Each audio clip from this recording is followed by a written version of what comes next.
Kumusta po?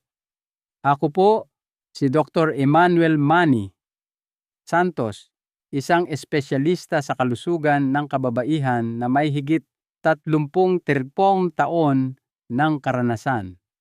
Ang aking focus ay ang tulungan ang ating mga senior na maprotektahan ang kanilang sigla, maayos na sirkulasyon ng dugo, at ang mahahalagang personal na ugnayan na nagpapayaman ng kanilang buhay. Marami sa ating mga kababaihan ang naniniwala na ang pag-aasikaso sa kanilang pribadong pangangailangan sa pagtanda ay isang personal na bagay lamang. Madalas iniisip na ito'y walang masamang epekto o kaya'y nakabubuti pa nga sa pakiramdam. Ngunit paano kung may ilang mga nakasanayan na lingid sa ating kaalaman ay siyang humahadlang pala sa mismong daloy ng dugo na napakahalaga para sa inyong intimong kalusugan at pakiramdam. Kadalasan, kapag lumitaw na ang mga babala tulad ng nabawasang sensitibidad o discomfort, maaaring may mga problemang nakatago na pala ang nabuo na.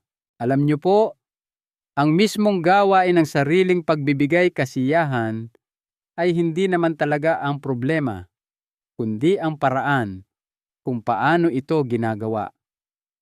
May 4 na karaniwan at madalas di napapansing pagkakamali na unti-unting maaaring makaapekto sa mga maselang himaymay tissues, makasira sa daloy ng dugo sa bahagi ng balakang pelvic region at makabawas sa intimasya at sigla na nararapat pa rin ninyong maranasan. Ngayon, ibabahagi ko ang 4 na karaniwang pagkakamaling ito sa sariling pagpapasigla at higit sa lahat kung paano ito maiiwasan. Ang layunin ko po ay tulungan kayong mapanatiling malakas ang inyong sirkulasyon, bata ang pakiramdam ng inyong katawan, at masagana ang inyong mga pinakamalapit na ugnayan anuman ang inyong edad. Isang partikular na pagkakamali ang lubhang karaniwan, ngunit bibihirang napag-uusapan, at ito'y tahimik na humahadlang sa daloy ng dugo na maaaring makaapekto sa sensitibidad at pagkaantig. Samahan niyo po ako dahil ang pag-unawa ninyo rito ngayon ay maaaring magdulot ng malaking kaibahan. Kung nakita ninyong makakatulong ang impormasyong ito, hinihikayat ko kayong makibahagi. Ang inyong mga komento o puna ay makakatulong sa paghubog ng mga gabay na aking ibinibigay. 1. Paggamit ng sobrang puwersa o hindi angkop na paraan. Isa sa pinakamapanganib na pagkakamali na madalas nagagawa ng mga kababaihang nakatatanda na hindi nila namamalayan ay ang paggamit ng sobrang puwersa o mga paraang masyadong marahas habang nagsasagawa ng sariling pagpapasigla. Naiintindihan ko po kung bakit. Habang tayo ay nagkakaedad, maaaring magbago ang natural na sirkulasyon sa pelvic area at maaaring mabawasan ang sensitibidad dahil sa pagkadismaya o nakasanayan na maraming kababaihan ang maaaring bumawi sa pamamagitan ng sobrang diin, paggamit ng mga bagay sa sobrang marahas na paraan o pagtutok ng matinding presyon sa mga sensitibong bahagi tulad ng clitoris sa pag-aakalang kailangan nila ang dagdag na tindi para lamang makaramdam.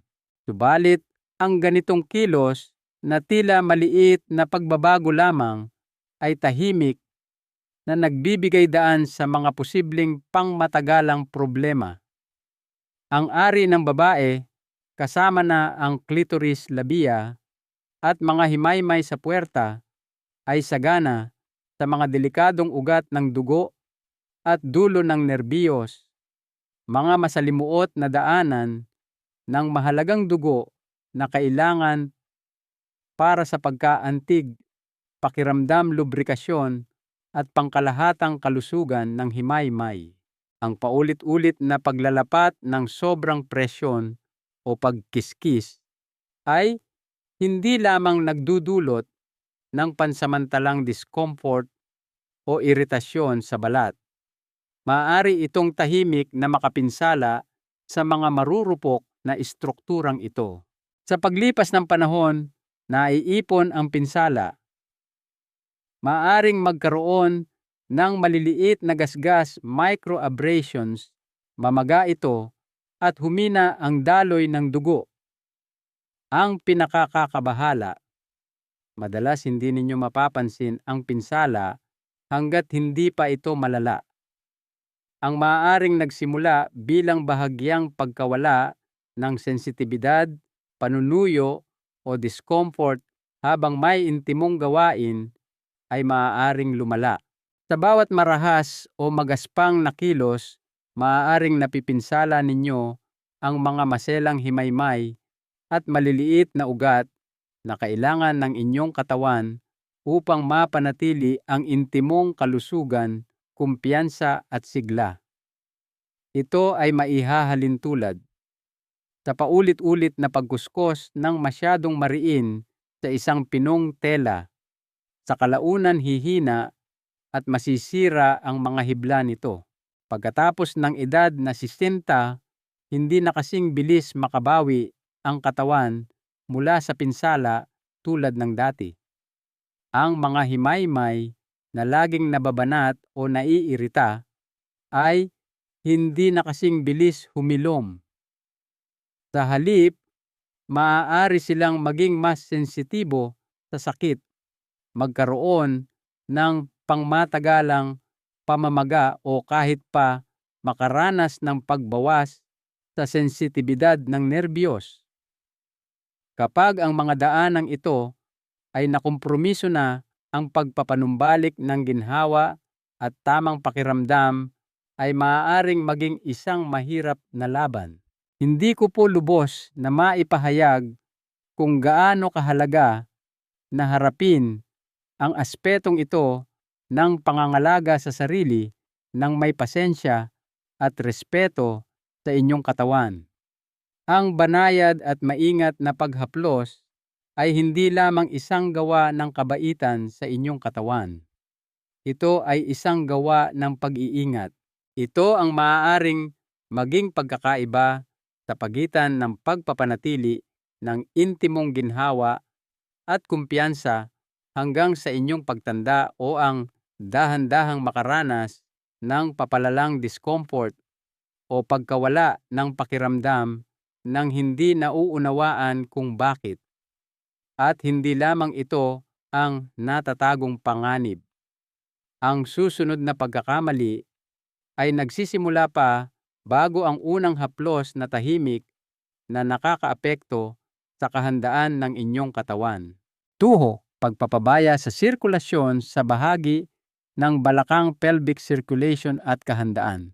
Isa pang kritikal na pagkukulang na nagagawa ng maraming kababaihan na lampas 40 anyos ay ang pagpapabaya sa paghahanda ng kanilang katawan at pagpapabuti ng sirkulasyon sa pelvic region bago ang anumang sexual na gawain, kasama na ang sariling pagpapasigla.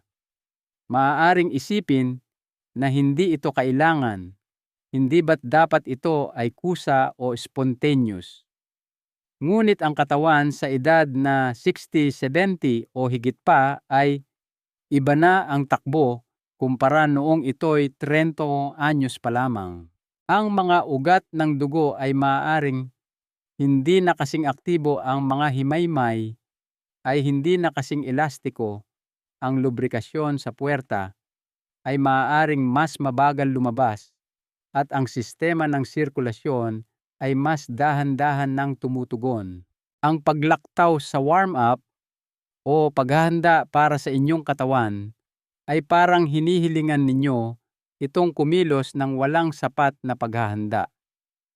Pinipilit ninyo ang biglaang pangangailangan ng mas maraming daloy ng dugo sa ari nang hindi binibigyan ng oras ang sistema na tumugon ng maayos. Ito ay maaaring magdulot ng hindi kinakailangang stress sa mga himaymay at ugat ng dugo. Sa halip na magkaroon ng makinis at natural na pagtaas ng sirkulasyon at pagkaantig, maaaring mapansin ninyo na mas mabagal ang pagtugon o mas matagal bago makamit ang komportableng lubrikasyon at pakiramdam. Sa paglipas ng panahon, ang banayad na stress na ito ay maaaring mag-ambag sa hindi gaanong kasiyasyang intimong karanasan. Ang daloy ng dugo ang susi sa pakiramdam, lubrikasyon at kalusugan ng himaymay sa pelvic area. Kung hindi ito sapat na nahihikayat, maaaring pumurol ang sensitibidad at ang pagkaantig ay maaaring mas mahirap makamit. Maraming kababaihan ang nagkakamaling sinisisi ang kanilang sarili o tinatanggap na lamang ang mga pagbabagong ito bilang hindi maiiwasang bahagi ng pagtanda nang hindi namamalayan na ang isang simpleng pag-aayos ay maaaring makagawa ng malaking pagkakaiba. Ang hindi paghahanda ng inyong sirkulasyon at hindi pagbibigay daan sa inyong katawan na makapasok sa estado ng kahandaan ay hindi lamang isang nasayang na pagkakataon para sa mas mabuting intimasya. Maaari nitong gawing hindi gaanong komportable ang karanasan at posibleng mag-ambag sa maliliit na pinsala, microtraumas, kung ang mga himaymay ay hindi sapat na handa at may lubrikasyon. Kung walang sapat na paunang daloy ng dugo at pagkaantig, nawawalan ng kalusugan, tibay at pagtugon ang mga himaymay. Ang dapat sanay isang karanasang nagbibigay buhay ay maaaring mauwi sa pagkadismaya. Ang paglalaan lamang ng ilang minuto para sa banayad na paghahanda, marahil ilang malalim na paghinga para mag-relax ang katawan, banayad na pag-uunat, pagtutuon ng isip sa mga sensual na kaisipan o kahit isang maligamgam na paliligo ay maaaring lubos na magpabago sa resulta. Inihahanda nito ang mga ugat ng dugo, tinutulungang maging mas malambot at may lubrikasyon ang mga himaymay at pinoprotektahan laban sa mga banayad na stress na kung hindi ay naiipon. Sa yugtong ito ng buhay, bawat maliit na kilos ay may mas malaking bigat. Maaari ninyong ihanda ang inyong sarili para sa ginhawa at koneksyon o lingid sa kaalaman, pabilisin ang paghina ng pagtugon na inyong kinatatakutan. At kung pag-uusapan ang mga nakaligtaang gawi ang susunod na pagkakamali, ay mas tuso pa na hindi lamang tungkol sa dalas, kundi sa pagpapagaling. 3. Hindi sapat na oras para sa paghilom ng himaymay tissue recovery. Marahil isa sa pinakabanayad, ngunit mapanirang pagkakamali na nagagawa ng mga kababaihan pagkatapos ng edad 60 ay ang masyadong madalas na pagsasagawa ng sariling pagpapasigla nang hindi naglalaan ng sapat na oras para sa paghilom ng himaymay o paggamit ng mga paraang palaging matindi ng walang pagbabago. Naiintindihan ko po ang kaisipan. Marami sa atin ang naniniwala na ang regular na stimulasyon ay nagpapanatili ng paggana. Ngunit pagkatapos ng edad 60, ang mga himaymay ng katawan, partikular na ang mga maselang himaymay ng vulva at puwerta, ay may iba't ibang pangangailangan para sa paghilom. Ang pagkapit sa mga lumang gawi nang hindi umaangkop ay maaaring dahan-dahang humantong sa discomfort o nabawasang sensitibidad. Sa bawat pagkakataong kayo ay nagsasagawa ng intimong gawain Kasangkot ang inyong mga himaymay sa pelvic area at sistema ng sirkulasyon. Dumadaloy ang dugo sa lugar na aantig ang mga nerbiyos at nagkakaroon ng natural na lubrikasyon. Noong bata pa, mabilis makabawi ang katawan. Sa pagtanda, ang mga proseso ng paghilom na ito at ang pagbabagong buhay ng himaymay ay maaaring mas matagalan. Kung kayo ay nagsasagawa ng matindi o madalas na estimulasyon ng walang sapat na oras para makapagpahinga at makahilom ang inyong mga himaymay, o kung hindi sapat ang lubrikasyon, hindi ninyo napapanatili ang kalusugan. Maaaring unti-unti kayong nag-aambag sa iritasyon o desensitisasyon. Sa loob, ang mga kahihinatnan ay maaaring kapansin-pansin. Ang pangmatagalang sobrang estimulasyon, lalo na kung ito'y masyadong marahas o nangyayari ng may hindi sapat na lubrikasyon, ay maaaring mag-trigger ng patuloy na iritasyon o pamamaga ng mga maselang himaymay ng vulva at puwerta. Ito ay maaaring maramdaman bilang pananakit hapdi o parang may gasgas. Sa paglipas ng panahon, maaari itong humantong sa pagbawas ng kasiyasiyang pakiramdam, discomfort kapag nahahawakan at pag-iwas sa intimasya. Ang masama pa, ang paghina ng ginhawa o sensitibidad ay madalas na napakabagal at tahimik, kaya't maaaring hindi ninyo mapansin hanggat hindi na talaga iba ang pakiramdam at ang intimasya ay nagiging sanhi na ng discomfort sa halip na kasiyahan. Ang epekto ay hindi lamang pisikal. Ang pagkawala ng komportableng pakiramdam ay maaaring makasira ng kumpiyansa, magpalala ng pagkadismaya, at lumikha ng emosyonal na distansya mula sa inyong sariling katawan. Hindi lamang ito tungkol sa pagkawala ng kasiyahan. Ito ay tungkol sa posibleng pagkawala ng mahahalagang sandali ng pagkonekta sa sarili at sensual na kagalingan. Ang tunay na intimong sigla pagkatapos ng edad 60 ay hindi lamang tungkol sa dalas. Ito ay tungkol sa paggalang sa natural na ritmo ng inyong katawan, paglalaan ng oras para sa paghilom, pagtiyak ng ginhawa, at pagpili ng kalidad ng karanasan. Bawat gawa ng pasensya at hinay-hinay ay isang pamumuhunan sa inyong panghinaharap na intimong kalusugan, ginhawa, at kakayahang kumonekta. At kung mahalaga ang pamamahala sa tindi at paglalaan ng oras para sa paghilom, ang susunod na nakatagong panganib na kinasasangkutan ng isip ay kasing halaga rin. Porbo, pagiging hiwalay ng isip sa inyong nararamdaman, mentally disconnecting from your sensations. Ang ikaapat na pagkakamali, at sa maraming paraan ay ang pinakamasakit, ay ang pagiging hiwalay ng isip sa inyong katawan at sa inyong mga nararamdaman habang nagsasagawa ng sariling pagpapasigla o anumang intimong gawain.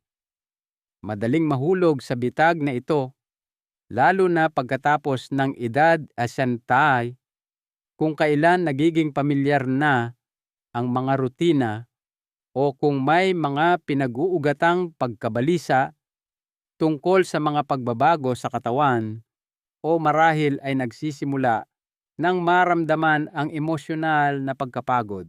Maaaring mapansin ninyo ang inyong sarili na ginagawa na lamang ang mga kilos, naghahanap ng pisikal na kaginhawahan ng hindi tunay na naroroon o konektado sa inyong sariling mga sensasyon, damdamin, at mga banayad na tugon ng inyong katawan. Sa simula, tila ito'y walang masamang epekto. Ngunit sa paglipas ng panahon ang gawaing ito ay higit pa sa pagpapapurol ng emosyonal na koneksyon sa inyong sarili. Maaari nitong tahimik na sirain ang pisikal na sigla at kasiyahan. Kapag kayo ay kumikilos ng walang kamalayan mindfulness, maaari ninyong pahinain ang mahahalagang daanan ng komunikasyon sa pagitan ng inyong utak, sistema ng nerbiyos at inyong pelvic region. Ang pagkaantig sa kababaihan ay malalim na konektado sa utak. Kung ang isip ay hindi kasangkot, kung hindi kayo nakaayon sa kung ano ang masarap sa pakiramdam, kung anong uri ng haplos ang hinahanap ng inyong katawan, kung gayon ang mga pisikal na tugon, tulad ng daloy ng dugo, lubrikasyon at sensitibidad ng nerbiyos, ay maaaring hindi gaanong malakas. Sa halip na palakasin ang mga koneksyong ito, maaari ninyo itong hindi sinasadyang pahinain. Ang sirkulasyon sa pelvic area na mahalaga para sa pakiramdam at pagkaantig ay maaaring hindi gaanong malakas tumugon sa walang ingat o walang isip na stimulasyon dahil ang isip ay hindi nagpapadala ng mayaman at nakatutok na mga senyales na nagpapahusay sa pisikal na tugon at kasiyahan. Ito ay isang mabagal na pagguho ng sensual na kamalayan, halos hindi nakikita sa simula, ngunit posibleng may malaking epekto sa loob ng mga buwan at taon. Ang katawan, lalo na pagkatapos ng edad 60, ay hindi lamang isang makina. Ito ay yumayabong sa kalidad ng atensyon at pangangalaga na inyong ibinibigay. Ang pagmamadali sa sariling pagbibigay, kasiyahan ng walang presensya o pagtutuon lamang sa resulta sa halip na sa paglalakbay ng sensasyon ay nagkakait sa inyong sarili ng mga mismong elemento na nagpapanatiling aktibo sa mga daanan ng nerbiyos, pinapakain ng daloy ng dugo, ang mga himaymay at pinananatiling buhay at kasiyasya ang intimasya sa inyong sarili. Ang epekto ay lumalampas pa sa pisikal, posibleng makaapekto sa pagtingin sa sarili, emosyonal na init at kakayahang makaramdam ng tunay na koneksyon sa inyong sariling sensualidad. Nakakita na ako ng napakaraming kababaihan na tahimik na nagdurusa sinisisi ng buo ang edad o mga pagbabago sa hormon, gayong ang kanilang mga katawan sa isang bahagi ay simpleng tumutugon lamang sa kakulangan ng maingat at nakaayon na atensyon. Mahalaga ang presensya. Mahalaga ang kamalayan sa inyong natatanging mga tugon. Ang banayad at nakatutok na atensyon ay nagpapasigla sa sirkulasyon at nagpapatibay sa kakayahan ng katawan na makaranas ng kasiyahan, mapanatili ang sensitibidad at magtaguyod ng pakiramdam ng koneksyon. Sa yugtong ito ng buhay, ang pagiging ganap na presente ay hindi lamang tungkol sa pagpapahusay ng sandali. Ito ay tungkol sa pagprotekta sa inyong panghinaharap na intimong kagalingan, pagpapanatiling aktibo sa mga ugat ng dugo, pagiging kasangkot ng inyong sistema ng nerbiyos at pagpapanatiling gising ng inyong diwa sa kasiyahan. Ito ay tungkol sa pananatiling ganap na buhay, hindi lamang sa katawan, kundi sa kung paano ninyo nararanasan ang inyong sariling natatanging mga sensasyon. Ngayong nauunawaan na ninyo ang apat na pagkakamaling ito, ang mahalagang tanong ay anong mga positibong hakbang ang maaari ninyong gawin ngayon? Isang mas malalim na babala tungkol sa pinagsama-samang epekto cumulative effects, mayroon pang isang mas makabuluhang katotohanan na hindi nauunawaan ng maraming kababaihan hanggat hindi pa huli ang lahat. Bawat pagkakamali na ating tinalakay, bahagyang sobrang presyon o pagkiskis, isang minadaling sandali ng walang sapat na pagkaantig o lubrikasyon, pagpapabaya sa paglikha ng estado ng kahandaan, ay maaaring tila maliit lamang kung isa-isa. Ngunit ang maliliit na gawaing ito ay nagpapatong-patong. Nabubuo ito sa isa't isa, araw-araw, taon-taon, tulad ng maliliit at hindi nakikitang mga stresor sa mga maselang himaymay. Sa kalaunan, maaari silang mag-ambag sa isang tahimik at hindi kanais-nais na paghina ng intimong ginhawa at pagtugon. Kapag ang mga maselang himaymay ng ari ay paulit-ulit na naiirita, kapag ang sirkulasyon ay hindi nahihikayat, o kapag ang katawan ay hindi binibigyan ng oras para makabawi, maaaring humina ang natural na tibay nito. Ang sirkulasyon sa pelvic area ay maaaring maging hindi na gaanong malakas. Ang mga himaymay na dating sabik tumugon ng may sensasyon at lubrikasyon ay maaaring maging hindi na gaanong sensitibo o maging madaling manuyo at makaramdam ng discomfort. Ang kasiyahang dating madaling makamit ay maaaring mangailangan na ng mas maraming pagsisikap o mas masahol pa, mapalitan ng pakiramdam ng iritasyon o sakit. Mahalaga po, hindi lamang ito tungkol sa pisikal na sensasyon. Ito ay tungkol sa tahimik na pagguho ng koneksyon sa sarili, kumpiyansa sa sariling katawan, at ang emosyonal na ginhawa na nagpapayaman sa buhay. Ang nagiging sanhi kung bakit ito lubhang nakakabahala ay ang tahimik nitong pag-unlad. Walang malalakas na alarma. Ang pagbabago ay unti-unti, madalas nakukubli bilang normal na pagtanda o isang hindi maiiwasang bunga ng menopause. Maaari ninyong sabihin sa inyong sarili na bahagi lamang ito ng pagtanda, binabaliwala ang pagkadismaya, discomfort o pagkabigo. Ngunit sa kaibuturan, maaaring nararamdaman ninyo na may isang mahalagang bagay na nawawala. Ang katotohanan, karamihan sa paghinang ito ay hindi tiyak na mangyayari. Madalas itong resulta ng mga taon ng banayad na mga gawi na maaaring naiwasan o nabawasan sana kung naagapan ng mas maaga. Bawat pabayang sandali, bawat pagkakataong binabaliwala ang pangangailangan ng inyong katawan para sa hinay-hinay at maingat na atensyon ay maaaring mag-ambag sa ganitong kalakaran.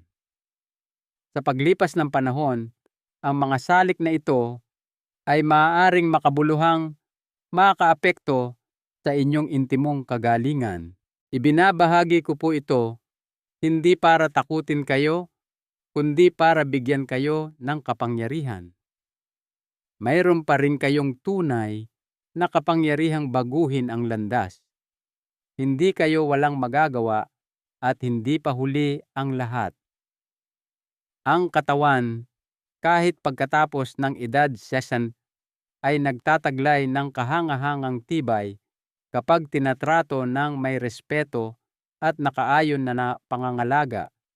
Ngunit kailangang magsimula na ang pagkilos ngayon. Habang nagpapatuloy ang mga nakatagong pagkakamaling ito, mas maaaring maging mahirap na ibalik ang ginhawa at masiglang sensasyon. Konklusyon, pagbawi sa inyong intimong kagalingan at koneksyon. Pagkatapos ng edad 60, sa puntong ito, nauunawaan na ninyo na ang mga karaniwang pagkakamali na maaaring nagagawa ng maraming kababaihan tungkol sa kanilang intimong kagalingan pagkatapos ng edad 60 ay hindi lamang simpleng abala. Maaari silang maging mga tahimik na salik na dahan-dahang nakakaapekto sa sirkulasyon kalusugan ng himaymay sensitibidad at kakayahang kumonekta ng malalim sa inyong sariling katawan. Ang mga pagkakamaling ito ay hindi nagpapahayag ng kanilang sarili. Maaari silang pumasok sa mga nakasanayan na posibleng makaapekto sa maselang balanse ng inyong intimoong kalusugan at makabawas sa ginhawa at kasiyahan na nagpapayaman sa buhay.